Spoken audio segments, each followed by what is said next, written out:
20 years ago, they were everything to each other.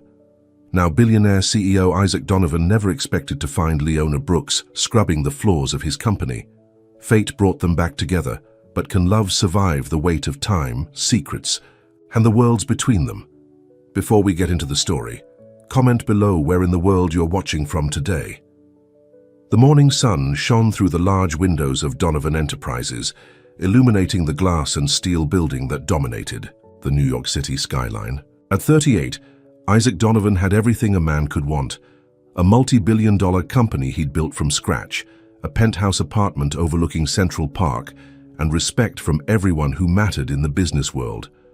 Isaac adjusted his custom Italian suit as he stepped out of his private elevator. His assistant, Margaret, immediately approached with a tablet in hand. "Good morning, Mr. Donovan. The board is waiting for you in the conference room. And the new cleaning company started today. I've already received complaints that they're disrupting the work environment." Isaac nodded absently. "Tell the board I'll be there in 5 minutes, and about the cleaning staff, just make sure they understand our protocols." As Isaac walked through the gleaming lobby of his company headquarters, his mind was focused on the meeting ahead. The acquisition of a smaller tech firm was almost complete, adding another achievement to his already impressive portfolio. Everything was going perfectly, exactly as he had planned his life until he saw her. Time seemed to stop as Isaac froze mid-step. There, kneeling on the marble floor with a cleaning cloth in hand, was a woman he would recognize anywhere: Leona Brooks. Her dark hair was pulled back in a simple ponytail, and her face, though older now, still held the same gentle features he remembered from 20 years ago. She was wearing a gray uniform with the cleaning company's logo, methodically wiping the floor, completely unaware of his presence. "It can't be," he whispered to himself. Memories flooded back like a tidal wave. Summer nights under the stars in their small hometown of Cedar Springs, promises made beside the old oak tree at their high school, the tearful goodbye when he left for college on a full scholarship. They had been so young, so in love, with their whole lives ahead of them. Margaret cleared her throat. "Mr. Donovan, the board is waiting." But Isaac couldn't move.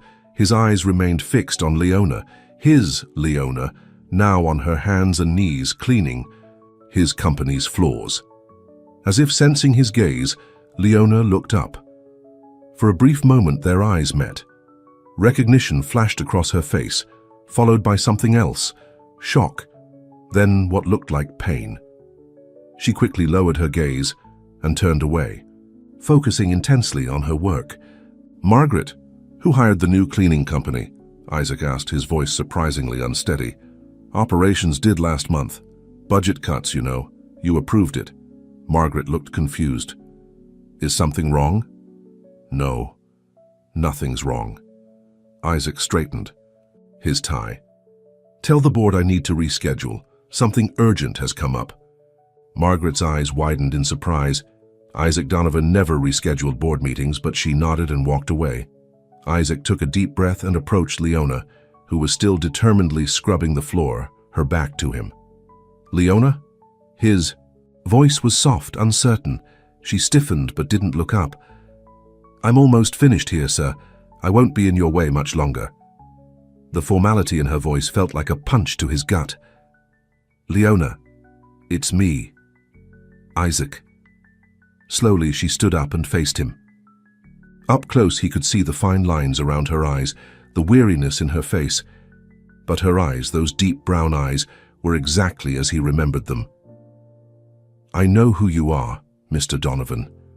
Everyone in this building knows who you are." Her voice was controlled, professional. "I can't believe it's you, after all these years." He wanted to reach out, to touch her hand, to make sure she was real, but something in her expression stopped him. 20 years, she said flatly. "It's been 20 years. A young supervisor from the cleaning company approached them. "Is there a problem here, Mrs. Brooks, Mr. Donovan?" Leona quickly shook her head. "No problem, I was just finishing up." "Mrs. Brooks?" Isaac couldn't help asking, feeling a strange tightness in his chest. "Ms., she corrected, still not meeting his eyes. "I never married." The supervisor looked between them, confused by the tension. "Ms. Brooks is one of our best employees, Mr. Donovan. I assure you any disruption will be minimal. Isaac barely heard him. Could you give us a moment, please? He asked, not taking his eyes off Leona. The supervisor nodded and walked away. For a moment they stood in silence, surrounded by the bustling activity of the lobby, yet somehow isolated in their own world. What happened, Leona? Isaac finally asked. Why are you working as a cleaner?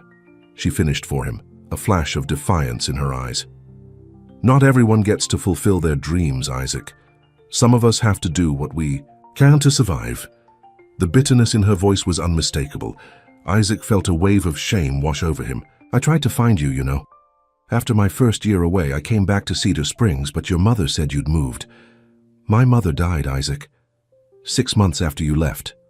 Her voice cracked slightly. I had to sell the house to pay for her medical bills. There was nothing left for college. Isaac felt as if the ground was shifting beneath his feet. I didn't know. I'm so sorry, Leona. If I had known, you would have what? She interrupted. Saved me? Sent money? It doesn't matter now. She began gathering her cleaning supplies. I need to finish my work. Some of us don't have the luxury of rescheduling meetings. As she turned to leave, Isaac gently caught her arm. Please, can we talk? After work, maybe? I just want to catch up. Leona looked down at his hand on her arm, and he quickly released her. There's nothing to catch up on, Isaac. You went your way, I went mine. It's ancient history. It doesn't have to be, he said softly. For a brief moment, something flickered in her eyes, a hint of the Leona he once knew, but it quickly disappeared, behind a wall of caution. I get off at 6, she finally said. There's a coffee shop across the street. I'll be there, Isaac promised, trying to contain the unexpected surge of hope he felt. Leona nodded curtly and walked away, leaving Isaac standing alone in the middle of his grand lobby, suddenly feeling like the building's impressive architecture was nothing but an empty shell. At precisely 6 o'clock, Isaac sat in the corner booth of the small coffee shop, nervously checking his watch every few minutes. He had changed out of his formal suit into something more casual, jeans and a simple button-down shirt, hoping to bridge the obvious gap between them. The coffee shop was nothing like the upscale establishments he usually frequented. It was modest but clean, filled with workers from nearby offices unwinding after a long day. At 6:10 the door opened, and Leona walked in. She had changed out of her work uniform into worn jeans and a faded blue sweater. Her hair was down now, falling past her shoulders in gentle waves. For a moment, she stood at the entrance, scanning the room. When her eyes found him, she hesitated before slowly making her way to his table. I wasn't sure you'd come, Isaac said as she sat down across from him. I wasn't sure either, she admitted. A waitress came over, and they both ordered coffee, black for him, with cream and sugar for her. Just like old times. You look good, Leona, Isaac said after the waitress left. It was true. Despite the obvious signs of a hard life, there was still a natural beauty about her that time hadn't erased. Please don't, she said quietly. No small talk, no fake compliments. Just say what you want to say, Isaac. Isaac leaned forward. What happened to us, Leona? We had plans. We were going to wait for each other. Leona's hands tightened around her coffee cup. Life happened. My mother got sicker after you left. The treatments took everything we had. After she died, I was alone, with a mountain of debt. College wasn't an option anymore. But why didn't you reach out to me? I would have helped. A bitter smile touched her lips. With what? You were a scholarship student yourself. And then, she paused. Your letters stopped coming. Isaac felt a knot form in his stomach. I wrote to you for months, Leona. When you didn't respond, I thought you'd moved on. Confusion crossed her face.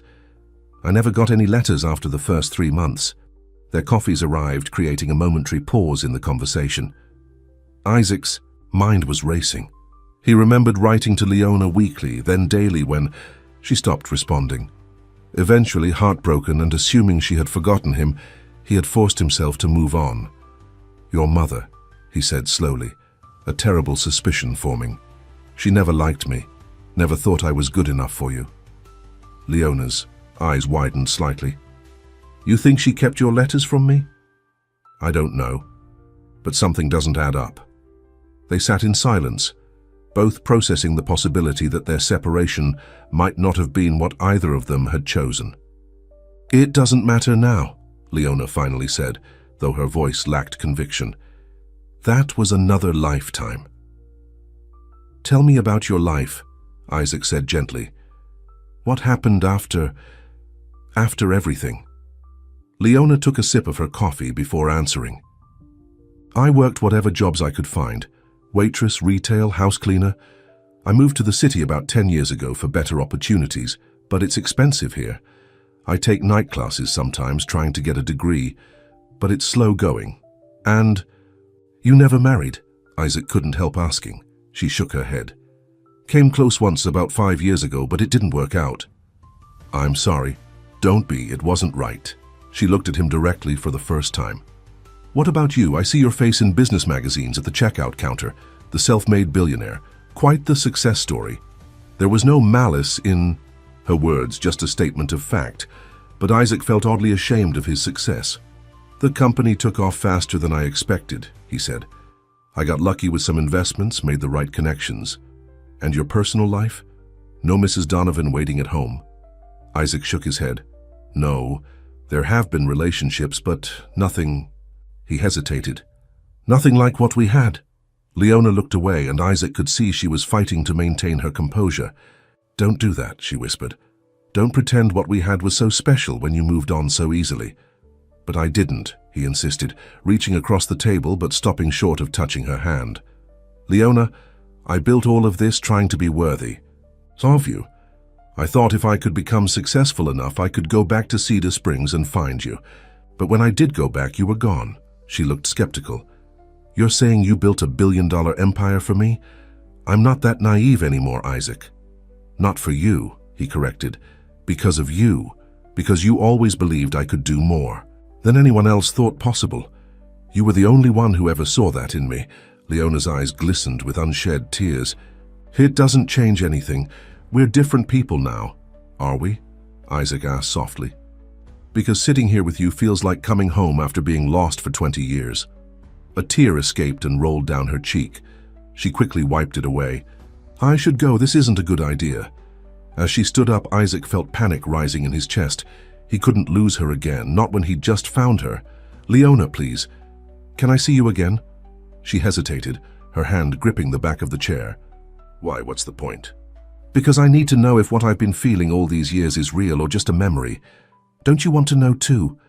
Something shifted in her expression, a crack in the wall she had built around herself. "I don't know, Isaac. This is all too sudden. Just dinner, one dinner. And if after that you never want to see me again, I'll respect your decision." Leona looked at him for a long moment, seemingly searching for something in his face. Finally, she nodded. "One dinner. That's it." Relief flooded through him. "Thank you." As she turned to leave, Isaac called after her. "Leona, I never forgot." "You not for a single day." She didn't respond, but he saw her pause briefly before pushing the door open and disappearing into the evening crowd. Isaac sat back down, his heart pounding. The universe had given him a second chance, and he was determined not to waste it. Whatever it took, he would prove to Leona that some loves were meant to stand the test of time, even when time itself had been their greatest enemy. The next morning, Isaac arrived at his office earlier than usual. He had barely slept, his mind replaying his conversation with Leona over and over. "Margaret, I need information on our cleaning service contract," he said as his assistant walked in. Margaret looked surprised, but didn't question him. "I'll have it on your desk in an hour. And I need to make some changes to my schedule. Clear my evenings for the next week. All of them. But sir, you have the charity gala tomorrow and the meeting with the Japanese investors on Thursday evening. Reschedule what you can. Send my apologies for the rest."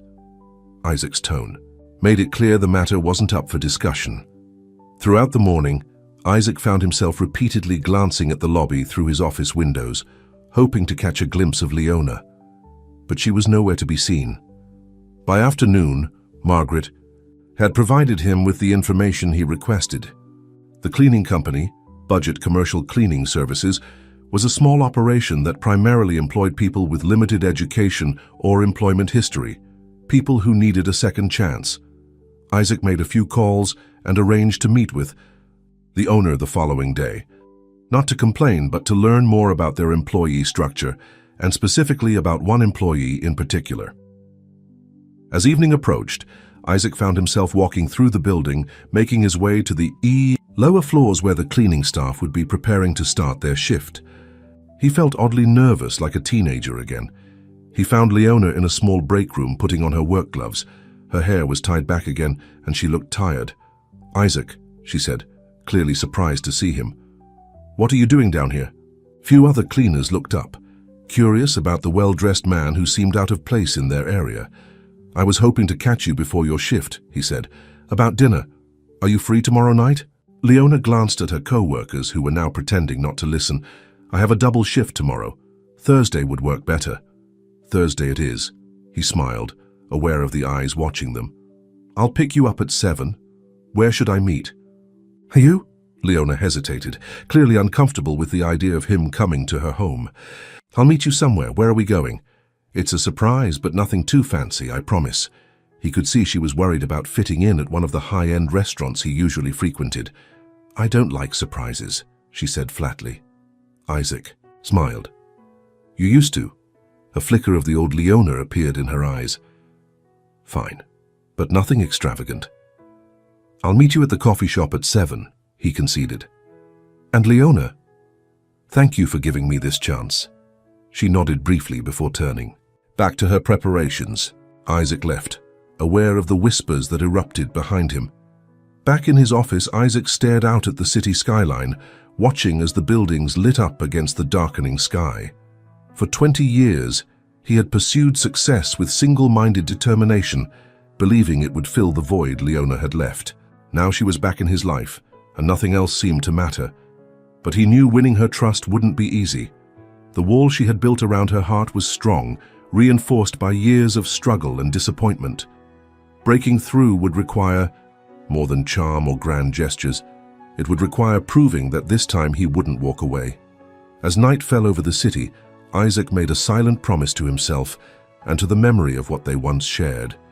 This time, he would get it right.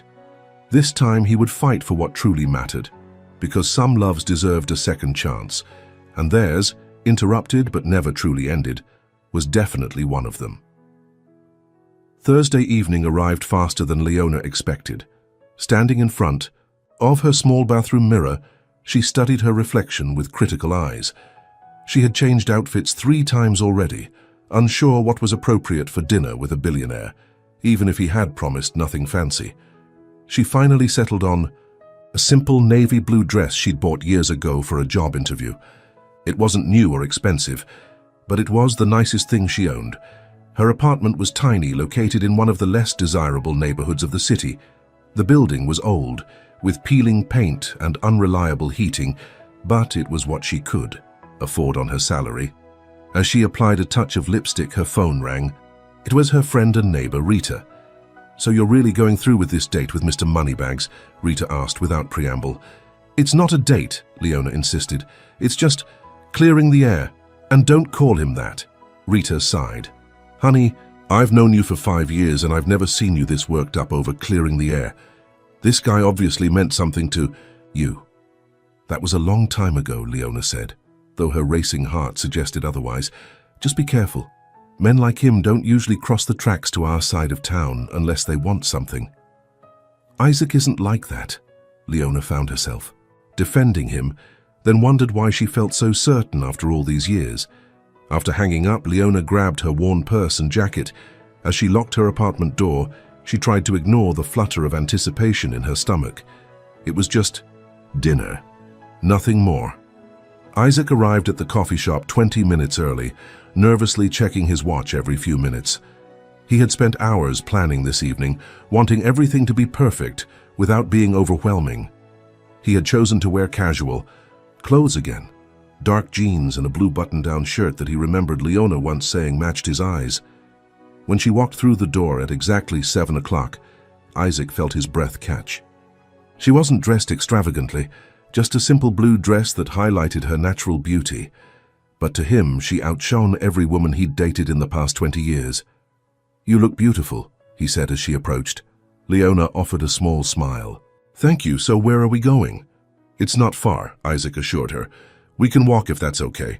As they stepped outside, Leona noticed a sleek black car parked nearby, a driver standing attentively beside it. "I thought we were walking." "We are," Isaac said. "The car's just for later, if you need it." They walked side by side, leaving a careful distance between them. The early evening air was cool but pleasant. Isaac led them away from the busier streets toward a quieter neighborhood. "I hope you still like Italian food," he said as they turned a corner. "I do," she nodded. "Some things don't change." They arrived at a small, unassuming restaurant tucked between a bookstore and a florist. The sign simply read, "Marco's." "This place has been here for over 40 years, Isaac explained as he held the door open for her. "The owner, Marco, makes everything from scratch. Best pasta in the city, but it's still a neighborhood secret." Inside, the restaurant was warm and inviting, with checkered tablecloths and soft lighting. An older man with a thick Italian accent greeted Isaac like an old friend. "Isaac! It's been too long." The man embraced him warmly. "Marco, this is Leona," Isaac introduced. "An old friend." Marco's eyes twinkled as he looked between them. "Ah, a special friend, I see. Come, I have your table ready." He led them to a quiet corner booth partially secluded by a wooden partition covered in ivy. It was intimate without being too romantic, the perfect balance. "How do you know this place?" Leona asked after they were seated. "It doesn't seem like your usual style," Isaac smiled. "I found it during my first year in the city, when I was just starting out. I couldn't afford anything fancy, but I wanted good food. Marco let me wash dishes when I couldn't pay the bill one night." Leona looked surprised. "You washed dishes?" "For almost 6 months," Isaac admitted. "I was broke trying to get my first business off the ground. Marco fed me and let me work it off. When things finally took off, I tried to buy the restaurant for him, but he refused. Said some things weren't meant to be businesses, they were meant to be homes." Something in Leona's expression softened. This was a side of Isaac she hadn't expected, a reminder of the boy she once knew, before he became the billionaire businessman. Their conversation flowed more easily as dinner progressed. They shared memories of their hometown, carefully avoiding the painful subject of their separation. Leona found herself laughing as Isaac recounted stories of his early business failures. "So there I was," he continued, "trying to convince this investor that my software was revolutionary when the entire system crashed. Complete blackout, he just got up and walked out without saying a word." Leona couldn't help smiling. "But you obviously bounced back." "Eventually," Isaac nodded. "After about a dozen more failures, success didn't happen overnight despite what the magazines say." As they finished their main course, Leona found herself relaxing more than she had in years. There was something comforting about being with someone who knew her before life had hardened her. "Tell me about your classes," Isaac said as Marco brought them dessert, homemade tiramisu that he insisted they try. Leona hesitated. "It's nothing exciting, just basic business courses at the community college. I'm trying to get an associate's degree, maybe move into office work eventually." "That's not nothing," Isaac said seriously. "That's determination. I admire that." Leona looked down at her dessert. "It's taking forever. 1 or 2 classes per semester is all I can manage with my work schedule. At this rate, I'll graduate when I'm 50. "But you'll graduate," Isaac said softly. "That's what matters." Their eyes met across the table, and for a moment, the years between them seemed to disappear. Leona was the first to look away. "Why did you really want to have dinner with me, Isaac?" she asked, her voice quiet but direct. "Is it guilt? Curiosity? What?" Isaac took a deep breath. "Honestly, when I saw you in my building, it felt like the universe was giving me a second chance. All these years, I've been successful by every standard except the one that mattered. I've never been as happy as I was when we were together." Leona's eyes widened at his candor. "People change, Isaac. We're not those teenagers anymore." "I know," he acknowledged, "but some things don't change. The way I felt about you, the way..." I still feel when I'm with you. That hasn't changed. Leona sat in stunned silence. This wasn't what she had expected. She had prepared herself for polite conversation, maybe some nostalgic reminiscing, not this raw honesty. "It's too much," she finally said. "You can't just walk back into my life after 20 years and expect things to pick up where we left off." "I don't," Isaac assured her. "I know it's not that simple, but I'm asking for a chance, Leona. A chance to get to know the woman you've become, and for you to know who I am now." Before she could respond, her phone rang. Leona checked it and frowned. "I have to take this. It's my supervisor from work." She stepped away from the table to answer the call. Isaac watched as her expression grew increasingly concerned. When she returned, her face was pale. "What's wrong?" he asked. "That was Mike from work. There's been a change in the cleaning company's contract with your building. Starting next week, they're bringing in a different crew.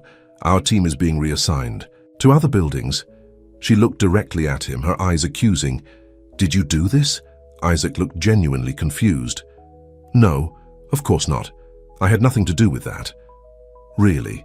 Because it seems like quite a coincidence that after 20 years of nothing, you reappear in my life and suddenly my job changes." "Leona, I swear I didn't do this. In fact, I met with the cleaning company owner yesterday to make sure your position was secure." She stared at him, trying to determine if he was telling the truth. "Then who did?" Isaac thought for a moment, a suspicion forming. "My brother, James. He oversees operations while I handle the strategic side of the business. He must have made the decision." "Your brother?" Leona asked. "Why would he do that?" Isaac's expression darkened. "Because he saw us talking. James has always been protective of my image. He probably thinks having a personal connection to a member of the cleaning staff is inappropriate." Leona's face flushed with anger and embarrassment. "So, I'm an embarrassment to your image now? This is exactly why this dinner was a mistake." "No, Leona, that's not what I meant. James is wrong. I'll fix this, I promise." But Leona was already gathering her purse. "I don't need you to fix anything. I've been taking care of myself for 20 years without your help." As she stood to leave, Isaac gently caught her hand. "Please, don't go. Not like this." For a moment she hesitated, the warmth of his hand on hers triggering memories of another time, another life. Then she pulled away. "Goodbye, Isaac." She walked out of the restaurant, leaving Isaac staring after her, his heart heavy with the realization that the past wasn't the only obstacle between them. The present, his wealth, her struggles, his position, her pride, created a chasm perhaps too wide to cross. The following morning, Isaac stormed into his brother's office without knocking. James Donovan looked up from his computer, surprised by the interruption. "We need to talk," Isaac said, his voice controlled but tight with anger. James leaned back in his chair, a slight smile on his face. "About what? The Miller acquisition? Because I've already—" "About the cleaning contract," Isaac interrupted. "Why did you change the crew assignment?" James's expression shifted to one of practiced innocence. "It was a simple business decision. The current team wasn't meeting our standards." "That's not true, and you know it," Isaac said, placing his hands on his brother's desk and leaning forward. "This is about Leona Brooks, isn't it?" James sighed, dropping the pretense. "So that's her name, the woman I saw you talking to in the lobby." He stood up, matching his brother's stance. "Yes, it's about her. Do you have any idea how it looks? When the CEO of Donovan Enterprises is seen fraternizing with the cleaning staff." "Fraternizing?" Isaac repeated, his voice dangerously quiet. "She's an old friend." "An old friend who happens to be scrubbing our floors?" James raised an eyebrow. "Come on, Isaac. We have a reputation to maintain. The board wouldn't approve." "I don't care what the board thinks about my personal life," Isaac said firmly. "And I didn't build this company to become the kind of person who judges others based on their job title." James studied his brother's face. "This is more than just an old friendship, isn't it? Who is she to you, really?" Isaac straightened up, taking a deep breath. "She's the woman I was in love with before I left Cedar Springs, the one I never forgot." James looked genuinely surprised. "The girl from your hometown? The one you used to talk about when we first became roommates in college?" Isaac nodded. "Yes, and I want that cleaning contract reinstated immediately. Her team stays in this building. Even if I did that, it wouldn't change anything, James pointed out. She's still a cleaner, and you're still Isaac Donovan. Those worlds don't mix, brother. They did once, Isaac said quietly, and they can again. Just reinstate the contract. James hesitated, then nodded. Fine, but think carefully about what you're doing. Not just for the company, but for yourself and for her. Sometimes the kindest thing we can do for people from our past is to leave them there. Isaac turned to leave, but stopped at the door. One more thing. Stay out of my personal life from now on. I mean it, James. As he walked back to his office, Isaac's mind was racing. James had always been the practical one, focused on appearances and reputation. In many ways, his brother's business sense had helped Donovan Enterprises grow as rapidly as it had. But sometimes James forgot that success wasn't just about profit margins and public perception. Isaac picked up his phone and dialed the owner of the cleaning company himself, ensuring that Leona's team would remain assigned to the Donovan building. Then he called Margaret. I need you to find Leona Brooks's address, he said without preamble. The woman from the cleaning crew, Margaret asked, surprising Isaac with her knowledge. Yes, how did you know about her? Margaret's voice held a hint of amusement. Sir, the entire building is talking about how you rescheduled a board meeting to talk to her. People notice things. Isaac sighed. Just find her address, please. And, Margaret, this stays between us. Of course, sir. An hour later, Isaac was standing outside a rundown apartment building in one of the city's struggling neighborhoods. The contrast between this place and his own luxury penthouse couldn't have been more stark. This was Leona's reality, the life she'd been living while he enjoyed the fruits of his success. He approached her apartment door and knocked. For several long moments, there was no response. He was about to knock again when the door finally opened. Leona stood there in jeans and a faded t-shirt, her hair pulled back in a messy ponytail. She looked surprised to see him. How did you find me? She asked. I asked, he said simply. Can I come in, please? Leona hesitated, then stepped aside. Isaac entered a small, neat apartment. It was clean but sparse, with second-hand furniture and few personal touches. A stack of textbooks sat on a small table in the corner, next to a worn laptop. Your brother's office called this morning, Leona said, closing the door. They said there had been a mistake and our assignment wasn't changing after all. It wasn't a mistake, Isaac admitted. James changed the assignment because he saw us talking. He thought it was inappropriate. Leona's expression hardened. Because I'm the help? Because he's an idiot, Isaac corrected. But I fixed it. I don't need you fighting my battles, Isaac. I know you don't. But this was my battle too. My brother had no right to interfere. Leona crossed her arms. Why are you here? Really? Isaac took a deep breath. Because I couldn't let last night end the way it did.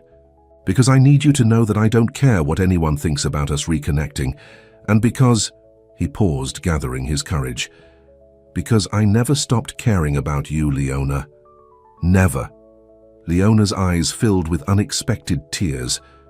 Don't say things like that. You don't know me anymore. Then let me know you, he said, taking a step toward her. Let me into your life, Leona. Not to change it or fix it, but to be part of it. She wiped away a tear that had escaped. You live in a penthouse, Isaac. I live here.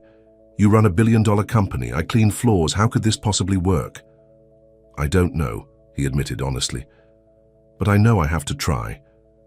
Don't you feel it too? This connection between us, it's still there. Leona turned away, moving to the window that overlooked a brick wall of the adjacent building. Even if I did feel something, it doesn't change reality. Your world would never accept me. I don't care about my world, Isaac said, following her to the window. I care about you. It's not that simple. It can be, he insisted. Just give us a chance. One real chance. Leona turned to face him, her expression a mix of longing and fear. What would that even look like? Dating the CEO while I clean his building? The gossip alone would be unbearable. Then quit, Isaac said impulsively. Leona's eyes widened. Quit my job and do what? Live off your charity? No, of course not. But you're studying business, right? Let me help you find a position that uses those skills, something that challenges you. So you can rescue me? Her voice was defensive. The billionaire saves the poor cleaning lady. I have my pride, Isaac. This isn't about saving you, Isaac said firmly. This is about giving you the opportunities you should have had 20 years ago, the ones that were taken from you when your mother got sick. Leona was silent for a long moment. Even if I wanted to, I can't just quit.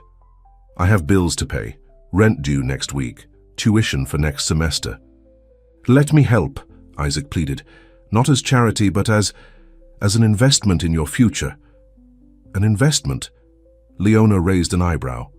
A loan, then, Isaac amended. You can pay me back when you're established in your new career. With interest, if that makes you feel better. Despite herself, Leona laughed, a small, genuine laugh that made Isaac's heart soar. You're impossible, you know that. I've been called worse, he smiled. Just think about it. Please. Their eyes met, and the electricity between them was undeniable. For a brief moment, Isaac thought she might let him kiss her. But Leona stepped back. I need time, she said softly. This is all happening so fast. Isaac nodded, understanding. Take all the time you need. I'm not going anywhere this time, I promise. As he turned to leave, Leona called after him. Isaac, thank you for coming here, for caring enough to try. He smiled, a genuine smile that reached his eyes. Always, Leona, always. As Isaac left the apartment building, he felt a lightness in his step that had been missing for years. The path forward wouldn't be easy, but for the first time in 2 decades, it felt right.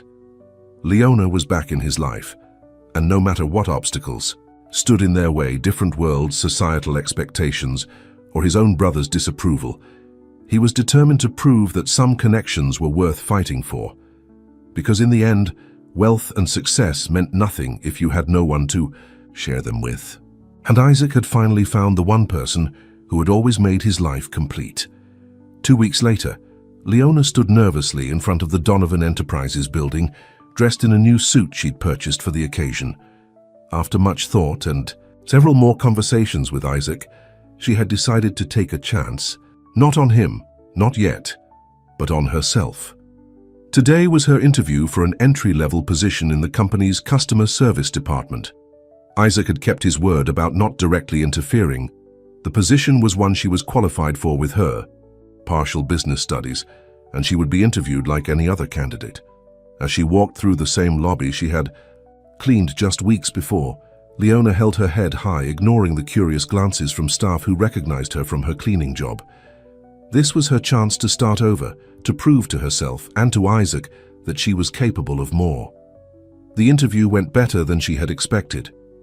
The department manager, a no-nonsense woman named Sandra, seemed impressed by Leona's determination and practical experience. You've taken quite an unusual path, Sandra commented, reviewing Leona's resume. Not many people transition from cleaning staff to customer service. I believe that gives me a unique perspective, Leona replied confidently. I understand the importance of every role in a company, and I know how to work hard without complaint. Sandra nodded approvingly. We'll be in touch by the end of the week. As Leona exited the interview room, she nearly collided with James Donovan in the hallway. He recognized her immediately, his expression cool and assessing. Ms. Brooks isn't it, my brother's friend. Mr. Donovan, Leona acknowledged, refusing to be intimidated. Yes, I'm a friend of Isaac's. James glanced at her interview attire. And now applying for a position here. How convenient. I applied for a position I'm qualified for, Leona stated firmly, and I intend to earn it just like everyone else. Something in her direct gaze must have impressed James, because his expression shifted slightly. I see why my brother is so taken with you. You have spirit. I have more than that, Leona responded. I have determination and integrity. Your brother sees that. I hope you will too. Without waiting for his response, Leona continued down the hallway, her back straight and her head high. She hadn't come this far to be intimidated by anyone, not even the second most powerful man in Donovan Enterprises. As she left the building, Leona's phone buzzed with a text from Isaac. Dinner tonight to celebrate your interview? She smiled, and typed back, let's wait until there's something to celebrate. His response came immediately. There already is. You took a chance. That's worth celebrating. Looking up at the towering building behind her, Leona felt a mixture of fear and hope. Taking a chance on a new job was one thing. Taking a chance on Isaac, on them, was another matter entirely. But for the first time in years, she was beginning to believe that maybe, just maybe, some dreams weren't too late to pursue, and some loves weren't meant to stay in the past. 3 days after her interview, Leona received the call she had been hoping for. She got the job. Starting salary was modest, but significantly better than what she earned as a cleaner, with regular hours that would allow her to take more classes at the community college. That evening, she and Isaac celebrated at Marco's restaurant. The old Italian greeted them warmly, treating them like regular customers already. To new beginnings, Isaac said, raising his glass of wine. Leona clinked her glass against his. New beginnings, she echoed, a smile warming her face. You know, Isaac said, I had nothing to do with this job. Sandra told me you impressed her with your practical approach and determination. Her words, not mine. I know, Leona nodded. She made that very clear during my second interview. Said she didn't care if I was friends with the CEO. If I couldn't do the job, I wouldn't last a week. Isaac laughed. That sounds like Sandra. She's been with the company since the early days. One of the few people who still calls me out when I'm wrong. I like her already, Leona said with a grin. As they enjoyed their meal, Leona couldn't help noticing how natural it felt to be with Isaac. Despite the years and vastly different life experiences that separated them, conversation flowed easily between them. It was as if some essential connection had remained intact, weathering the storms of separation and time. When do you start? Isaac asked as they shared dessert. Monday, Leona replied. I gave notice at the cleaning company yesterday. How did they take it? Better than I expected. My supervisor said he'd been wondering when I'd find something that used my brain more than my back. Isaac's expression grew serious. Leona, I want to ask you something, and I want you to be completely honest with me. She set down her fork. Suddenly nervous, went, what is it? Are you taking this job because you want it or because you think it's what I want? The question caught her off guard. I want it, she said after a moment. It's a step toward what I've been working for with my classes. Why would you think otherwise? Isaac reached across the table, gently taking her hand. Because I know you. You've always put others before yourself, and I don't want you to feel pressured to change your life because of me. Leona felt a rush of emotion at his words, at the realization that after all these years, he still understood a fundamental truth about her. I'm doing this for me, she assured him, but I might not have had the courage to try without you reappearing in my life. He squeezed her hand. That's all I needed to hear. As they left the restaurant, a light rain began to fall. Isaac opened a large umbrella sheltering them both as they walked slowly back toward the main avenue where his car waited. I have another question, Isaac said, his voice slightly hesitant. You're full of questions tonight, Leona teased. This one's important. He stopped walking, turning to face her under the umbrella. The rain created a curtain around them, a private world in the middle of the busy city. Now that we'll be working in the same building, people will talk about us. Leona nodded slowly. I know. So I need to know, what are we, Leona? Friends? Something more? I don't want to presume, but I also don't want to pretend I don't feel what I feel for you. Leona looked up at him, raindrops catching in her eyelashes. I don't know yet, she answered honestly. I care about you, Isaac. I think I always have, but there's still so much between us, 20 years of separate lives, different worlds. I need time. Instead of looking disappointed, Isaac smiled. Time is something I can give, as much as you need. Impulsively, Leona reached up and touched his cheek. Thank you for understanding. For a moment, they stood there in the rain, close, enough to kiss but held apart by the ghosts of their past and the uncertainties of their future. Then Isaac offered his arm, and they continued their walk, each lost in thoughts of what might be possible. Leona's first week at Donovan Enterprises passed in a blur of training sessions, new faces, and systems to learn. She was assigned to a team handling client communications, and though the learning curve was steep, she tackled it with the same determination she brought to everything in her life. She rarely saw Isaac during work hours. His office was on the top floor, while customer service occupied the third floor. When they did cross paths in the lobby or cafeteria, they exchanged friendly but professional greetings, aware of the curious eyes following their interactions. Friday afternoon, Leona was exhausted, but satisfied with her first week. As she was gathering her things to leave, her desk phone rang. "Customer service, this is Leona," she answered professionally. "Ms. Brooks, this is Patricia from the executive floor. Mr. Donovan would like to see you in his office before you leave today." Leona's heart skipped. "Mr. Donovan?" she asked, suddenly uncertain which brother was summoning her. "Isaac Donovan," Patricia clarified. "Whenever you're ready, just come up to the 30th floor." As Leona rode the elevator to the executive floor, she couldn't help feeling nervous. She and Isaac had kept their personal relationship separate from work all week. What could he want to discuss in his office? Patricia, a polished older woman with silver hair, greeted her with a warm smile and led her to Isaac's office. The space was impressive. Large windows offering panoramic views of the city, modern furniture, and walls lined with awards and business magazines featuring Isaac on the cover. Isaac was standing by the window when she entered, his back to the door. He turned at the sound of her arrival, his face lighting up with a smile. "Leona, thank you for coming up. Please have a seat." She sat in one of the comfortable chairs facing his desk, instantly aware of how this setting emphasized the differences in their positions. He, the powerful CEO, she, the new customer service representative. "Is everything okay?" she asked, trying to keep her voice steady. Isaac sat on the edge of his desk rather than behind it, reducing some of the formality between them. "Everything's fine. I just wanted to check how your first week went. We haven't had much chance to talk." Leona relaxed slightly. "It's been good. Challenging, but in a good way. The team has been welcoming. No issues? No one giving you a hard time because of our connection?" "A few curious looks," she admitted. "Some whispers, but nothing I can't handle." Isaac nodded, looking relieved. "Good. I've been worried. James mentioned that there might be talk." Leona straightened in her chair. "Your brother has been monitoring me." "Not monitoring," Isaac quickly corrected. "He simply heard things. Office gossip spreads fast." "What kind of gossip?" Leona asked, her defenses rising. Isaac sighed. "The usual nonsense.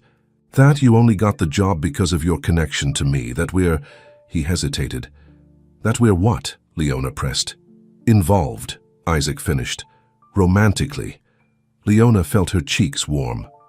"I see. I wanted to make sure it wasn't making things difficult for you," Isaac explained. "The last thing I want is for you to be uncomfortable here." "I can handle gossip," Leona said firmly. "I've dealt with worse." Isaac studied her face for a moment, then smiled. "I never doubted that. You're the strongest person I know, Leona." The sincerity in his voice touched her deeply. Before she could respond, there was a knock at the door and James entered without waiting for an invitation. "Isaac, we need to discuss the—" "Oh." He stopped short when he saw Leona. "Mrs. Brooks, I didn't realize you were in a meeting." "Not a meeting," Isaac said, his voice cooling noticeably. "We were just talking." James's eyes moved between them, his expression unreadable. "In your office, at the end of the business day. Just talking."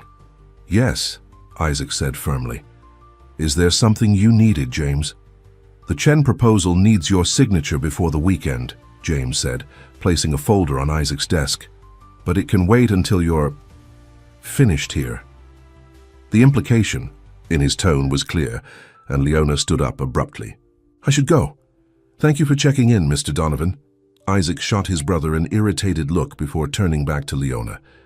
"Of course, Ms. Brooks. Have a good weekend." As Leona moved toward the door, James made no effort to step aside, forcing her to squeeze past him. She could feel his calculating gaze following her. "Ms. Brooks," he called after her, a word of advice. "In a company this size, appearances matter.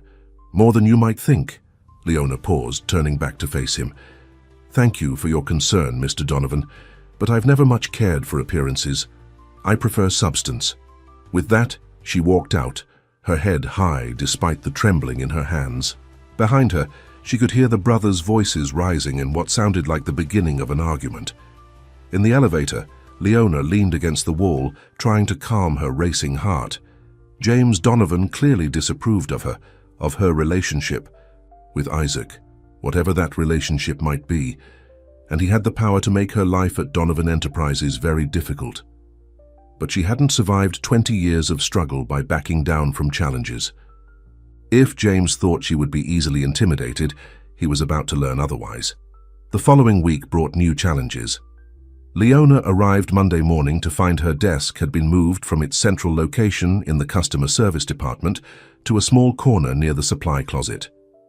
Her computer had been replaced with an older model, and her phone now had a persistent static that made client calls difficult. Her team leader, Mark, seemed apologetic but helpless.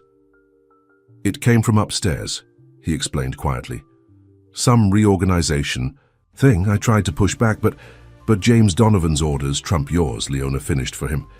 It's okay, Mark, I understand. Over the next few days, the pattern continued. Files she needed mysteriously disappeared. Her access to certain databases was inexplicably revoked.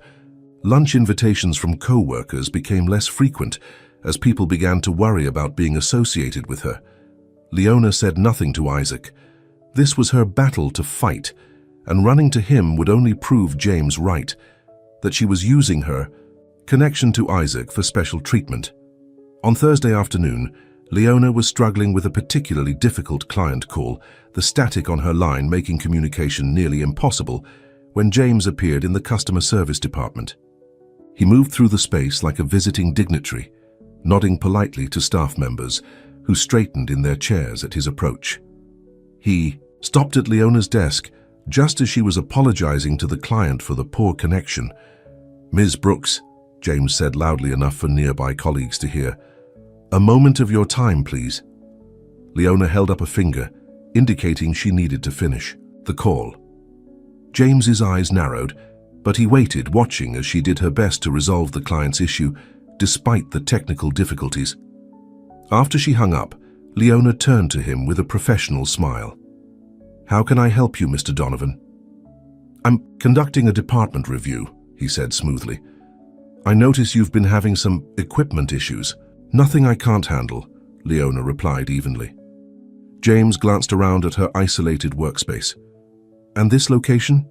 Is it conducive to your productivity?" Leona met his gaze directly. "I can do my job from anywhere, Mr. Donovan." A hint of something, perhaps respect, flickered in James's eyes. "Impressive resilience, Ms. Brooks. Tell me, how long do you think you can maintain it?" "As long as necessary," she answered without hesitation. James leaned closer, lowering his voice.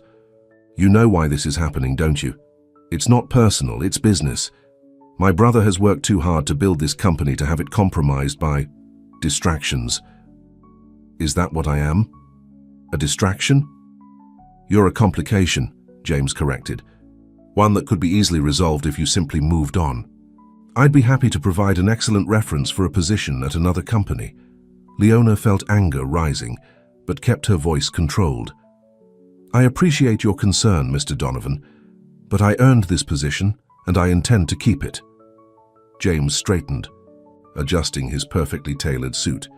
"As you wish, but remember, everyone has a breaking point. I wonder what yours will be."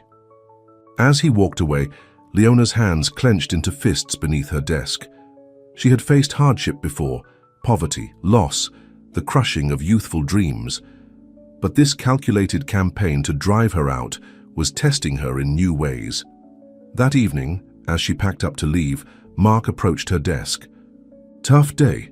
he asked sympathetically. Leona sighed. "Tough week." Mark glanced around to ensure they wouldn't be overheard.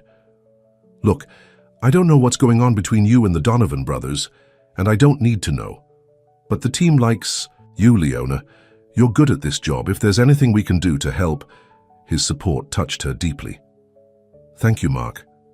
Just knowing I have allies here means a lot. As Leona left the building, she found Isaac waiting beside his car at the curb. Seeing him there, clearly waiting for her despite the risk of being seen together, made her heart skip. "Need a ride?" he asked with a gentle smile. "What are you doing here?" she asked, glancing around at the departing employees who were trying not to stare. "I missed you," he said simply. "And I thought you might need a friend tonight." The sincerity in his eyes broke through the walls she'd been building all week. A friend with a car sounds pretty good right now. As they drove through the evening traffic, Leona finally opened up about James's tactics. "Why didn't you tell me?" Isaac asked, his knuckles white on the steering wheel. "Because I needed to handle it myself," Leona explained. "Running to you would only make things worse." "He has no right to treat you this way," Isaac said, anger evident in his voice. "I'll put a stop to it tomorrow." "No," Leona said firmly. "That's exactly what he wants. To prove that I need your protection, that I can't succeed on my own merits." Isaac glanced at her, then back at the road. "Then what do you want to do?" Leona thought for a moment. "I want to outsmart him. Show him I'm not so easily broken." A slow smile spread across Isaac's face. "I have an idea, but it would require us working together, as equals. No CEO power moves, I promise." "I'm listening," Leona said, intrigued. "James is worried about appearances, about how our connection might affect the company. So let's address it head on. There's a charity gala next weekend. All the company executives will be there, major clients, even some press. Come with me." "As your date?" Leona asked, surprised.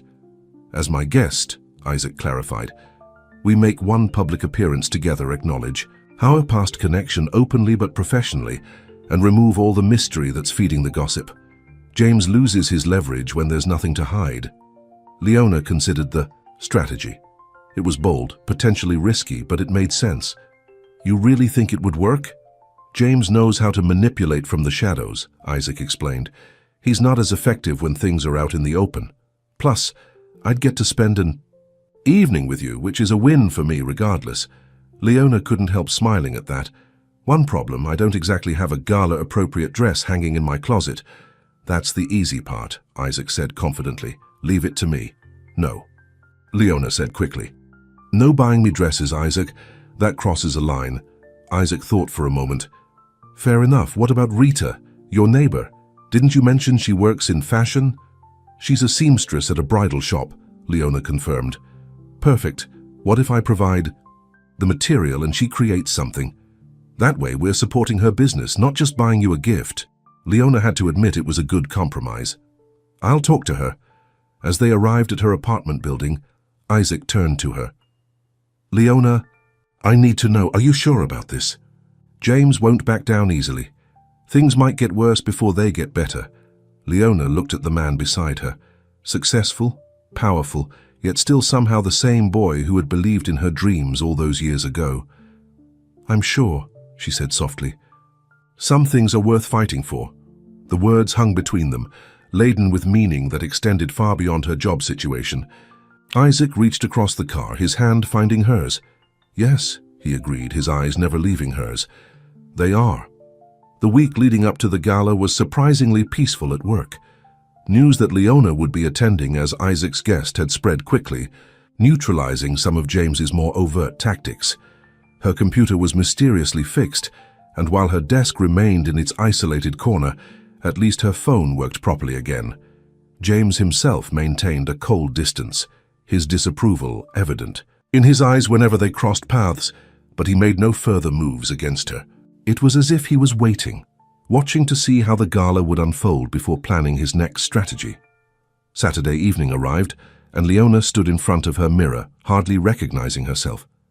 Rita had outdone herself with the dress, a stunning creation in deep emerald green that highlighted Leona's eyes and complemented her complexion perfectly. The design was elegant without being overtly sexy, striking the perfect balance between sophistication and approachability. "You look like you belong on a red carpet," Rita said, making final adjustments to the hem. "I feel like I'm playing dress-up," Leona admitted nervously. Rita straightened, putting her hands on Leona's shoulders. "Listen to me. You're beautiful, smart, and more than capable of holding your own with those corporate types. Don't let anyone make you feel otherwise, not even yourself. A knock at the door announced Isaac's arrival. When Leona opened it, the look on his face made all her insecurities vanish. He stared at her with such open admiration that she felt herself blushing. "You look," he began, seemingly at a loss for words. "Incredible doesn't seem adequate." "Thank Rita," Leona said, gesturing to her friend. "She's the miracle worker." After proper introductions and Rita's not-so-subtle approval of Isaac, they headed out. Isaac had arranged for a car service rather than arriving in his personal vehicle. Another thoughtful touch to keep the evening as unintimidating as possible for Leona. The gala was being held at one of the city's most prestigious hotels, with a red carpet entrance where photographers snapped pictures of arriving guests. Leona felt a moment of panic as they approached. "I didn't think about photographers," she whispered to Isaac. He squeezed her hand reassuringly. "Just smile and keep walking. They're mostly interested in clients more famous than me." But as they stepped onto the carpet, several cameras turned their way, and Leona heard Isaac's name being called out. One photographer moved closer. "Mr. Donovan, who's your date tonight?" Isaac smiled politely. "This is Leona Brooks, a longtime friend and valued member of our customer service team at Donovan Enterprises." The photographer looked momentarily confused by the straightforward introduction. No mystery, no scandal to uncover, then moved on to more promising targets. "See?" Isaac whispered. "Honesty deflates gossip." Inside the grand ballroom, the gala was in full swing. Elegant decorations, a string quartet playing softly in the corner, waiters circulating with champagne and hors d'oeuvres. Leona took a deep breath, overwhelmed by the opulence. "Remember," Isaac said gently, "you have as much right to be here as anyone." "Even in a borrowed dress?" she asked with a small smile. "Especially in that dress," he assured her. "Every woman here will be envious, and every man will wish they were me." His confidence bolstered her own, and as they moved through the crowd, Leona found herself relaxing. Isaac introduced her to colleagues and clients with the same straightforward explanation he'd given the photographer, a longtime friend and valued employee. Some seemed curious about their connection, but most accepted the introduction at face value. They were speaking with an important client when James approached, a stunning blonde woman on his arm. "Brother," James greeted Isaac with a practiced smile that didn't reach his eyes. "And Ms. Brooks, what a surprise to see you here." "Not a surprise at all, James," Isaac replied evenly. "I mentioned Leona would be joining me tonight." James introduced his companion as Victoria Lancaster, a model and socialite who seemed bored by the entire exchange. "Victoria, this is my brother, Isaac, and his friend Leona." "Charmed," Victoria said without enthusiasm, her eyes already scanning the room for more interesting encounters. "Leona is actually an old friend from Cedar Springs," Isaac explained, placing a subtle emphasis on their shared hometown. "We reconnected recently after 20 years. "How quaint," James commented. "A high school reunion of sorts." "Something like that," Leona said with a polite smile, refusing to be baited. James turned to the client Isaac had been speaking with. "Howard, I hope my brother has been telling you about the exciting developments in our Asian markets. The Tokyo office is exceeding all expectations." As the men fell into business talk, Victoria leaned toward Leona. "So you're the cleaning lady," she said in a low voice. "James told me all about you." Leona met her gaze steadily. "Former cleaning lady, current customer service representative, and you're—" "What exactly?" Besides James's date, Victoria's perfectly shaped eyebrows rose slightly. "I'm on the cover of this month's Fashion Forward, but I wouldn't expect you to know that." "You're right," Leona agreed pleasantly. "I don't usually read magazines where the main qualification for being featured is how you look in underwear. I prefer substance over style." Victoria's mouth opened in shock, just as James turned back to them. "Is everything all right, ladies?" "Perfectly fine," Leona assured him with a sweet smile. Victoria was just sharing details about her career. Isaac, who had overheard the exchange, couldn't quite hide his amusement. "If you'll excuse us, We should continue making the rounds. As they moved away, Isaac leaned close to whisper in Leona's ear. Substance over style? Too much, Leona asked, suddenly worried she'd overstepped. Perfect, Isaac assured her, his eyes dancing with admiration. Absolutely perfect. The rest of the evening flowed more smoothly. Leona found herself genuinely enjoying conversations with Isaac's colleagues, many of whom were surprisingly down-to-earth despite their wealth and status. When the band began playing after dinner, Isaac led her to the dance floor. I should warn you, Leona said as he took her in his arms. I haven't danced in years. Just follow my lead, he said softly. Trust me. And she did. As they moved together, to the music, the years seemed to fall away. Leona remembered their high school prom, how nervous she had been then, how gently Isaac had guided her through each dance. Now, as then, their bodies remembered each other, finding a natural rhythm together. You know, Isaac said, his voice low and intimate, this isn't how I imagined our reunion would go. Oh, how did you imagine it? Leona asked, looking up at him. Less complicated, he admitted with a rueful smile. No interfering brother, no office politics, just us finding our way back to each other. Is that what we're doing? Leona asked, softly. Finding our way back? Isaac's eyes grew serious. I hope so. Because being with you these past few weeks, even with all the complications, has made me happier than I've been in 20 years. The raw honesty in his voice touched something deep inside her. Leona felt the last of her defenses beginning to crumble. Isaac, she began, her voice barely audible above the music. Before she could finish, a commotion near the entrance drew everyone's attention. A disheveled man was arguing, loudly with the security guards, pushing past them into the ballroom. Where is he? The man shouted, his words slightly slurred. Where's Isaac Donovan? Isaac tensed, recognition flashing in his eyes. Stay here, he told Leona, moving away from her toward the disturbance. Michael, Isaac said calmly as he approached the man. What are you doing here? The man, Michael, laughed bitterly. What am I doing here? That's rich coming from the man who stole my company out from under me. A crowd had begun to gather, watching the confrontation with undisguised interest. Leona moved closer, concerned. For Isaac. You're drunk, Michael, Isaac said quietly. This isn't the time or place for this discussion. When is the time? Michael demanded, his voice rising. When you've taken everything I've worked for? When my wife has left me because I can't provide for her anymore? When is the right time, Isaac? James appeared beside his brother. Security. We'll handle this, he said, signaling to the guards who were approaching cautiously. No, Isaac held up a hand, stopping them. Michael, let's talk outside. Just you and me. But Michael wasn't interested in a private conversation. His eyes were wild with a mixture of alcohol and desperation. You think you're so perfect, don't you? The great Isaac Donovan, businessman of the year. But I know the truth. You build yourself up by destroying others. That's not true, Isaac said firmly. Your company was failing before the acquisition. I saved jobs, Michael. I offered you a position as a consultant, Michael spat. In my own company. No, you're no savior.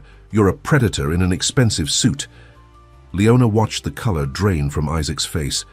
This wasn't the Isaac she knew, or thought she knew. Could this man's accusations be true? James nodded to the security guards, who moved in and took Michael by the arms. Get him out of here, James ordered. As they dragged the still shouting man away, the ballroom fell into an uncomfortable silence. Then James, ever the master of damage control, stepped forward. Please, everyone, enjoy the rest of your evening. Just an unfortunate misunderstanding. The bar will remain open for another hour, and all proceeds go to children's education, a cause we can all drink to. The awkward laughter that followed was enough to break the tension, and gradually conversations resumed. But Leona could see the incident had shaken Isaac deeply. Are you okay? She asked when he returned to her side. Not really, he admitted, running a hand through his hair. I'm sorry you had to witness that. Who was he? Leona asked quietly. Isaac sighed. Michael Davis. We acquired his tech company last year when it was on the verge of bankruptcy. He's been struggling ever since. Was what he said true? Leona couldn't stop herself from asking. About you destroying others to build yourself. Hup? Pain flashed across Isaac's face. Is that what you think of me? I don't know what to think, Leona said honestly. The Isaac I knew would never hurt someone else for his own gain. But that was 20 years ago. People change. Isaac was silent for a long moment. I need some air, he finally said. Will you come with me? Leona nodded, following him through French doors that led to a terrace overlooking the hotel gardens. The night air was cool, a welcome relief from the emotional tension inside. Michael's company was innovative but poorly managed, Isaac began without preamble. They were 3 months from complete collapse when we stepped in. Yes, we got a good deal because of their desperate situation. Yes, we restructured and let some people go, but we saved over 200 jobs that would have been lost if the company had folded completely. And Michael? Leona asked. I offered him a position as a consultant because he's brilliant with product development, but terrible with business operations. He refused. Couldn't accept that he had failed, needed someone to blame. Isaac turned to face her. Business can be ruthless, Leona. I won't pretend otherwise. But I've never deliberately set out to destroy someone for my own benefit. Never. The intensity in his eyes, the pain behind his words, convinced Leona he was telling the truth, at least his version of it. I believe you, she said softly. Relief washed over his face. Thank you. That means more than you know. But I understand him too, Leona added. What it's like to have dreams. Slip away to watch others succeed while you struggle. It's hard not to look for someone to blame.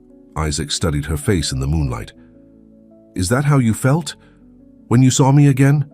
Did you blame me for the life you ended up with? It was. A question Leona hadn't fully confronted, even in her own mind.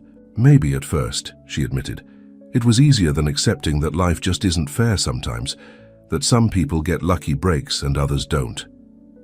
I got the lucky break, Isaac said quietly, the scholarship that took me away. But I lost the most important thing in my life when I left you behind. The raw honesty in his voice made Leona's heart ache. She stepped closer to him, drawn by a force she couldn't resist. Maybe we both lost something important, but maybe it's not too late to find it again. Isaac's eyes searched hers, hope and uncertainty battling in his expression. Leona, I need to know. After everything, James's interference, tonight's scene, the complications between us, do you regret reconnecting with me? Leona took a deep breath, ready at last to be as honest with him as he had been with her.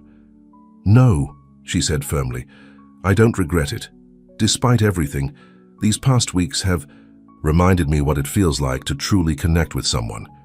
To be seen for who I really am. Isaac reached for her hand, his touch warm and familiar. I see you, Leona, I always have. In the moonlight, with the distant sound of music floating from the ballroom, Leona made a decision. She leaned forward and kissed him gently at first, then with growing confidence as he responded. 20 years of separation dissolved in that moment, replaced by a connection that felt both new and achingly familiar. When they finally pulled apart, Isaac's eyes were shining with emotion. I've wanted to do that since the moment I saw you, again. Me too, Leona admitted with a smile. I just wasn't ready to admit it. As they stood together under the stars, Leona felt something she hadn't experienced in years. Hope. Not just for a potential relationship with Isaac, but for herself. For the possibility that sometimes life offered second chances when you least expected them. What neither of them noticed was James standing in the shadows of the terrace, watching. Their intimate moment with calculating eyes. His expression darkened as he turned away, pulling out his phone and making a call. It's me, he said quietly. I need that information we discussed. Yes, all of it. It's time to end this distraction. Once and for all. Inside the ballroom, the party continued. Outside, the seeds of a new conflict were being sown. One that would test not only Leona and Isaac's rekindling relationship, but the very foundations of trust they were trying to rebuild. The Monday following the gala, Leona arrived at work with a lightness in her step that hadn't been there before. Her kiss with Isaac had changed something fundamental between them. crossing a threshold from past to possible future. They had spent Sunday together, walking through Central Park, talking for hours about everything and nothing, rediscovering each other as the people they had become. As she settled at her desk, Leona noticed her colleagues treating her differently, some with new respect, others with barely concealed curiosity. News of her appearance at the gala with Isaac had spread throughout the company, transforming her overnight from the former cleaning lady to someone of interest. Mark stopped by her desk mid-morning, a friendly smile on his face. "Nice weekend." Leona admitted, unable to completely hide her happiness. "You've got everyone talking," he said, lowering his voice. "Not in a bad way, mostly. People are just surprised. No one's ever seen Isaac Donovan bring a date to a company function before." Leona felt a blush creeping up her cheeks. "We're old friends?" "Right," Mark said with a knowing smile. "Friends.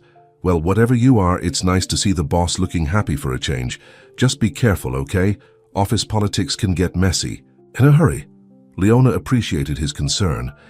"I'll keep that in mind." Around noon, Leona received an unexpected message from Patricia, Isaac's assistant, asking her to come to the executive floor for lunch. Curious and slightly nervous, Leona took the elevator up. Patricia greeted her with a warm smile. "Leona, thank you for coming. Mr. Donovan asked me to bring you to his private dining room." "Private? Dining room?" Leona repeated, surprised. Patricia nodded. "For meetings with important clients or special guests."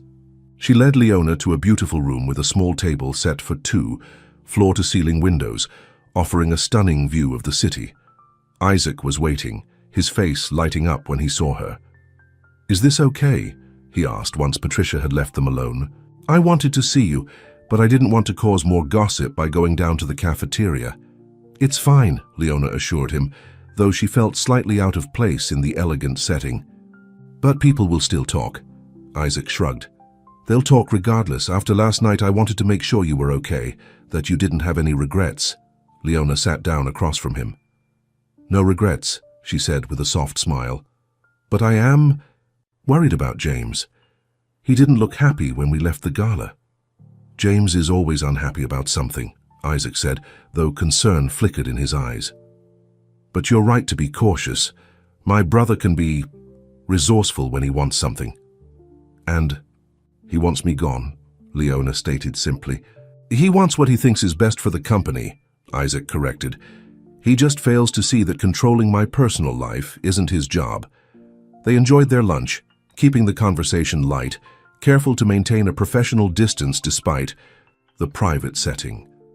Leona was acutely aware that their relationship existed in a delicate balance, personal feelings on one side, professional realities on the other. As she prepared to return to her department, Isaac caught her hand. "Dinner tonight? My place?" The invitation surprised her. They had been meeting in public places or at her apartment, neutral ground. His home represented another step, another threshold to cross. "Your place," she repeated. "It's time you saw how I live," he said with a gentle smile. "I've seen your world. It's only fair you see mine." Leona hesitated, then nodded. "Okay, but I can't stay late. Early meeting tomorrow." The look that passed between them acknowledged the excuse for what it was, a safety measure, a way to maintain control over a situation that was increasingly drawing her into unknown territory. Isaac's penthouse was exactly what Leona had imagined, and simultaneously nothing like she expected.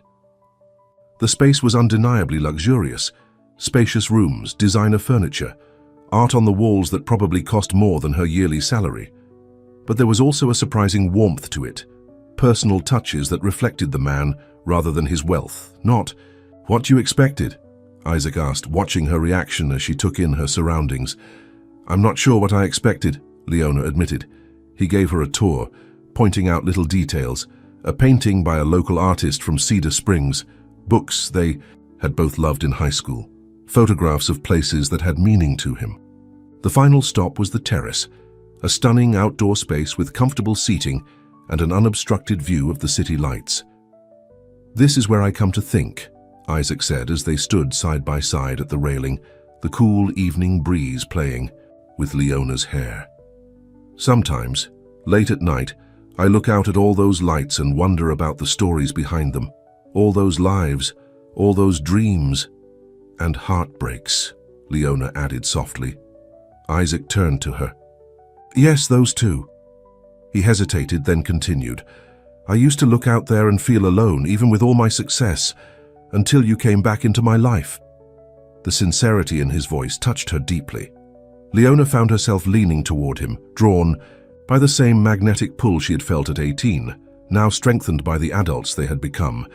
Their kiss was gentle at first, a continuation of the moment they had shared at the gala, but it quickly deepened, years of separation and longing, fueling an intensity that surprised them both. When they finally pulled apart, breathless, Isaac rested his forehead against hers. I've missed you, he whispered. Not just since we reconnected, but for 20 years. Leona closed her eyes, absorbing his words, feeling the truth of them in her own heart. I've missed you too. They prepared dinner together in Isaac's state-of-the-art kitchen, the domesticity of the act creating yet another bond between them. As they ate, they shared more stories of their time apart, filling in the gaps of 20 years with laughter and occasional tears. Why did you never marry? Leona asked as they settled. On the couch with glasses of wine after dinner, Isaac was quiet for a moment, swirling the dark liquid in his glass. I came close once about 10 years ago. Caroline was perfect on paper, educated, sophisticated, from a good family, the kind of wife a CEO should have. What happened? 3 days before the wedding, I called it off. He looked at her directly. Because I realized I was marrying the idea of a wife, not the woman I loved. It wouldn't have been fair to either of us. And since then, Leona prompted. Since then, I've been married to my work, he admitted. Until I saw you again, I had convinced myself that was enough. Leona understood that feeling all too well. The gradual acceptance of a life less than what you had once dreamed. The quiet resignation that some happiness wasn't meant for you. What about you? Isaac asked gently. You mentioned almost getting married once. Leona nodded, memories washing over her. Robert. He was kind, stable, everything I thought I needed after years of struggling alone. But in the end, I couldn't do it. He deserved someone who loved him completely, not someone who was settling for security. Isaac reached for her hand, lacing his fingers through hers. And now? Are you settling for anything? The question hung between them, loaded with meaning. Leona considered her answer carefully. No, she finally said, not anymore. Later, when the night had grown late and Leona knew she should leave but couldn't bring herself to break the spell between them, Isaac asked the question that had been hovering unspoken all evening. Stay, he said simply. Stay with me tonight. Leona felt her heart racing. Isaac, just to sleep, he clarified quickly. I'm not presuming anything more, I'm not ready for this night to end. The vulnerability in his eyes, the same boy she had fallen in love with all those years ago, now visible in the man before her, made her decision for her. I'll stay, she whispered. They fell asleep in each other's arms, fully clothed, the comfort of their connection more intimate than any physical act could have been. For the first time in 20 years, both felt completely at peace. The next morning, Leona woke early, disoriented momentarily by the unfamiliar surroundings. Isaac was still sleeping, his face relaxed and younger looking in repose. She slipped quietly from the bed, gathered her things and left a note on the pillow. She needed to go home and change before work, but more than that, she needed a moment to process everything that was happening between them. The early morning streets were quiet as her taxi made its way to her apartment. Leona felt a strange mixture of joy and apprehension. What was happening with Isaac felt right, felt like coming home after a long journey. But the practical realities of their different worlds remained, and James's opposition cast a shadow over their budding relationship. At her apartment building, Leona paid the driver and headed inside, her mind still full of Isaac and the night they had shared. She was so distracted that she almost didn't notice the woman sitting in the shabby lobby, a magazine open on her lap. Victoria. Leona stopped, surprised to see James's date from the gala in her building. Victoria Lancaster looked up, her perfect features arranged in a sympathetic expression That immediately put Leona on guard. "Leona, good morning. I was hoping to catch you before work." "How did you know where I live?" Leona asked, suspicion rising. Victoria waved away the question. "James mentioned it. May we talk? It's important." Every instinct told Leona to refuse, but curiosity won out. "5 minutes, I need to get ready for work." They went up to Leona's apartment, the contrast between her modest space and Isaac's penthouse startlingly evident. Victoria glanced around with poorly concealed disdain before perching on the edge of Leona's worn sofa. "What's this about?" Leona asked, remaining standing. Victoria reached into her designer handbag and pulled out a folder. "I thought you should see these, for your own good." Leona took the folder cautiously. Inside were photographs, Isaac with various women over what appeared to be the past several years. Charity events, business functions, casual dinners. In each he was smiling, his arm around a different, beautiful, sophisticated woman. "What is this supposed to be?" Leona asked, her voice steady despite the unease growing in her stomach. "Reality," Victoria said simply. "Isaac Donovan has a type, educated, wealthy, connected women who enhance his image. Women from his world." She paused meaningfully. "Not women who clean his floors." Leona closed the folder. "If James sent you to intimidate me, you're wasting your time." Victoria's perfectly shaped eyebrows rose. "James? No. This is woman to woman. I've dated men like Isaac, men who occasionally slum it for the thrill, for the ego boost of being a savior. But they always return to their own kind." "You don't know anything about me and Isaac," Leona said firmly. "I know he'll hurt you," Victoria replied, her voice softening with what seemed like genuine concern. "Maybe not intentionally, but inevitably. The novelty will wear off, and he'll remember that his reputation, his business, his entire life exists in a world you can't truly enter." Leona felt a flicker of doubt, but pushed it aside. "Thank you for your concern, but I think you should go." Victoria stood, smoothing her expensive dress. "Keep the photos, and when it ends, because it will, remember that some wounds are easier to heal when you see them coming." After Victoria left, Leona sat on her sofa, the folder heavy in her hands. She knew she should throw it away, ignore the seeds of doubt Victoria had tried to plant, but instead she opened it again, studying each photograph, each smiling woman on Isaac's arm. Had he felt something for them too? Had he made them feel special, only to eventually return to his real life, his real world? Was she just the latest in a line of temporary diversions? By the time Leona arrived at work, her mind was a battlefield of trust and doubt. She had left Isaac's bed feeling certain of their connection, of the path they were forging together. Now uncertainty crept in, Victoria's words echoing in her thoughts. The morning passed in a blur. Around 11, she received a text from Isaac. "Last night was perfect. Dinner again tonight." Leona stared at the message, unable to formulate a response. Before she could decide, Mark appeared at her desk, his expression serious. "Leona, James. Donovan wants to see you in his office now." Her stomach tightened with apprehension. "Did he say what it's about?" Mark shook his head. "No, but he seemed determined." The walk to James's office felt like a march to the gallows.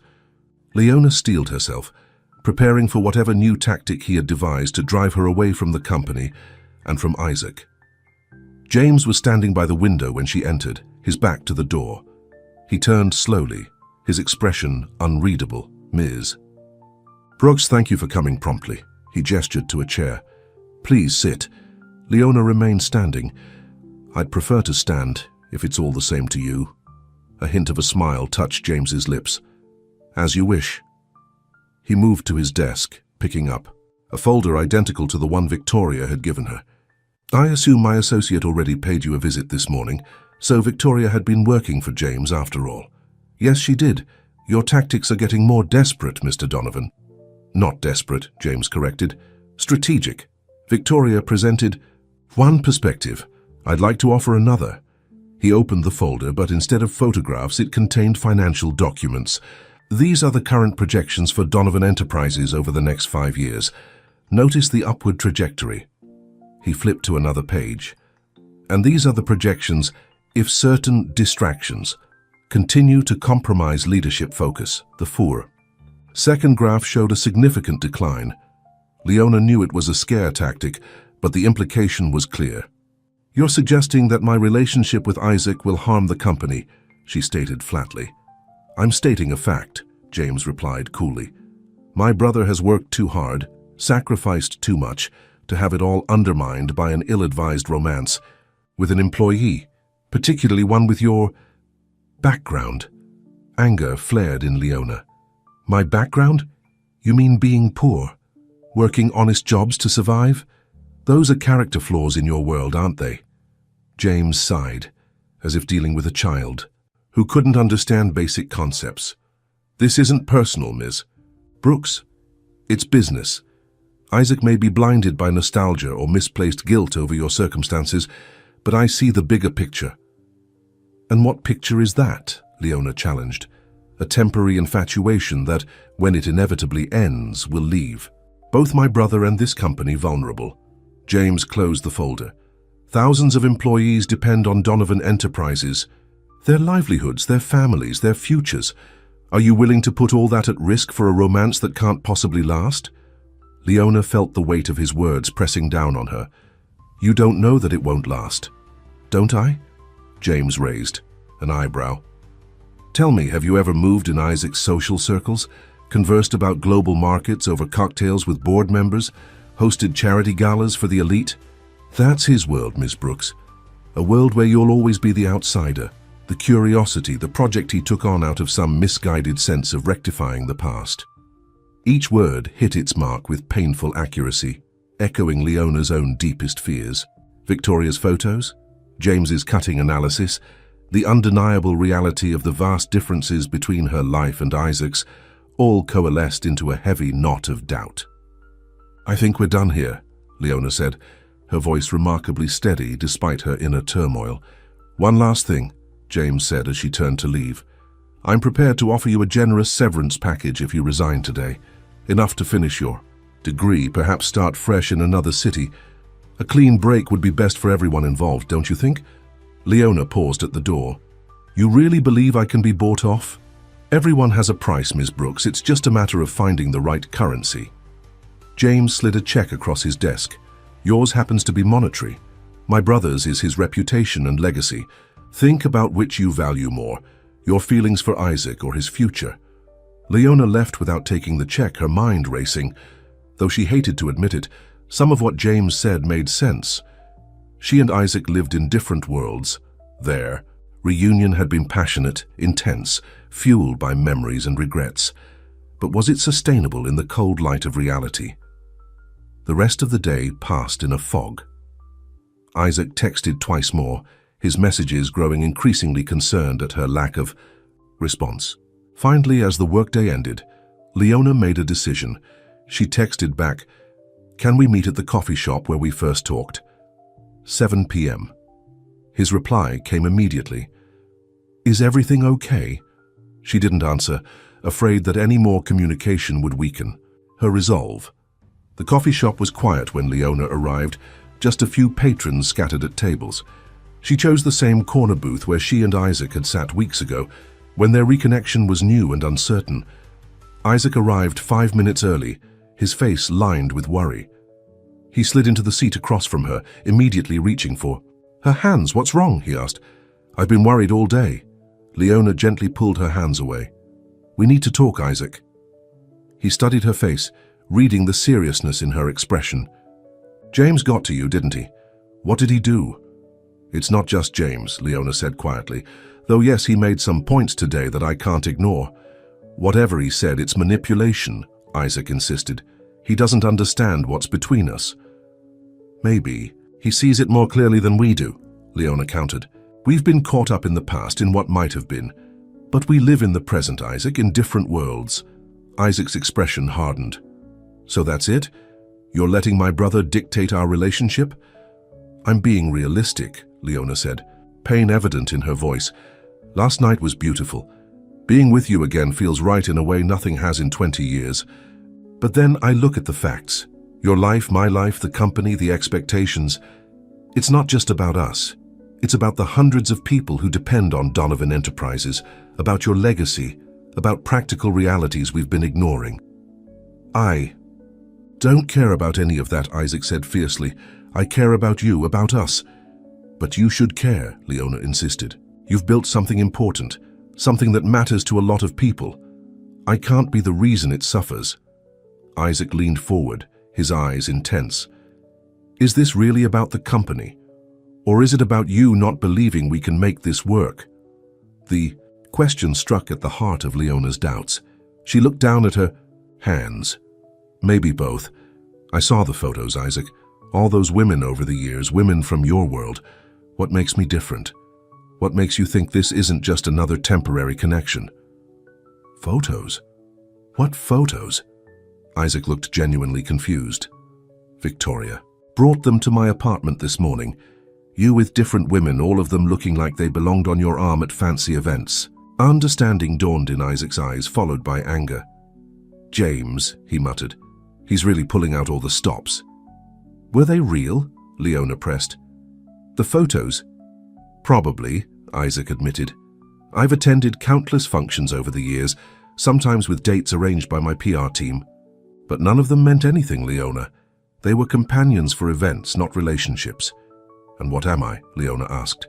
The question that had been haunting her all day, finally spoken aloud. The working-class girl who makes you feel connected to your humble beginnings. The one who reminds you of a simpler time before wealth and power. What happens when that novelty wears off? Isaac's face reflected hurt and frustration. Is that what you think? That you're some kind of novelty to me? I think we got caught up in reconnecting, in righting past wrongs, Leona said softly. But the reality is, your life is up there. She gestured vaguely toward the ceiling, indicating the world of wealth and privilege. And mine is down here. Maybe we should have left the past in the past. Isaac was silent for a long moment, his eyes never leaving her face. When he finally spoke, his voice was quiet but intense. 20 years ago, when I left Cedar Springs on that scholarship, I promised myself I would become someone worthy of returning for you. Every step I took, every decision I made, was with the thought that someday I'd go back and find you. When your letters stopped coming, when I thought you had moved on, I pushed forward with nothing but ambition to fill the void you left. Leona felt tears forming, but held them back. Isaac, let me finish, he said gently. When I saw you in my building that day, it felt like the universe was giving us a second chance. Not because of nostalgia or guilt or some misguided attempt to recapture the past, but because in that moment I recognized the other half of myself, the half I've been missing for 20 years. He reached across the table, taking her hands in his despite her earlier retreat. I don't care about different worlds or what anyone thinks is appropriate. I care about you, the woman you were, the woman you are now. If that means changes in my life, in the company, and everything I've built, then so be it. None of it matters without you. Tears spilled down Leona's cheeks. It's not that simple. It can be, Isaac insisted. We make it simple by choosing each other, by refusing to let anyone or anything come between us again. Leona wanted desperately to believe him, to trust that their connection was strong enough to overcome the practical obstacles, the social divisions, the expectations of others. But James's words echoed in her mind, along with her own lifelong insecurities. I need time, she finally said, to think, to be sure this is right, for both of us. Isaac's face fell, but he nodded slowly. Time, he repeated. How much time? Don't know, Leona admitted. But I can't make this decision based on emotion alone. There's too much at stake. Okay, Isaac said, though the word clearly cost him. Take the time you need, but know this, I'll be waiting. However long it takes, whatever you decide, my feelings won't change. As they parted outside the coffee shop, their goodbye felt heavier than any they had shared before, weighted with unspoken fears, with the possibility that this separation might become permanent. Leona watched Isaac walk away, her heart breaking even as her mind insisted she was doing the right thing. A week passed with no contact between them. Leona threw herself into her work, staying late at the office, taking on additional projects to keep her mind occupied. To her surprise, James left her alone, perhaps believing his tactics had worked, that she had ended things with Isaac for good. She hadn't seen Isaac in the building, and office gossip suggested he was away on business. The distance helped her think more clearly, to separate emotion from practicality, to weigh what she truly wanted against what might be best for everyone involved. On Friday afternoon, Leona was working late again when Mark appeared at her desk. "Don't you ever go home?" he asked with a friendly smile. Leona returned his smile wearily. "Home is just an empty apartment. At least here I feel useful." Mark leaned against her desk. "You know, for someone who supposedly just ended a relationship with the CEO, you don't seem very relieved. If anything, you look miserable." "Is it that obvious?" Leona asked, surprised by his perception. "Only to those of us who have made the same mistake," Mark said cryptically, "giving up something real because it seemed too complicated." Leona looked at him curiously. "What's your story?" Mark sighed. "Long-term relationship, different religious backgrounds, families opposed. We let it break us apart, thinking we were being practical, mature. Biggest regret of my life." "What happened?" Leona asked. "She married someone her family approved of, has 2 kids now, and I'm still alone, wondering what might have been if I'd had the courage to fight for what mattered." Mark gave her a meaningful look. "Don't make my mistake, Leona. Life's too short for practical heartbreak."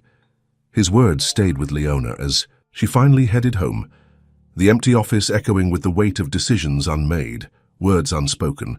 Outside, rain had begun to fall, matching her melancholy mood. As her bus made its way through the wet streets, Leona found herself thinking about the past week, about the emptiness she had felt since walking away from Isaac. She had told herself she needed time to think, but perhaps what she really needed was the courage to believe that some connections were worth fighting for, regardless of the obstacles. By the time she reached her apartment building, Leona had made a decision. She would call Isaac tomorrow, ask to meet, tell him that she was ready to really try to build something together. Not because of their past, but because of who they were now and who they could be to each other. As she entered the shabby lobby, soaked from the short walk from the bus stop, Leona was startled to find Rita waiting for her. "There you are," Rita exclaimed. "I've been trying to reach you for hours." "My phone died," Leona explained. "What's wrong?" Rita's expression was urgent. "It's all over the news.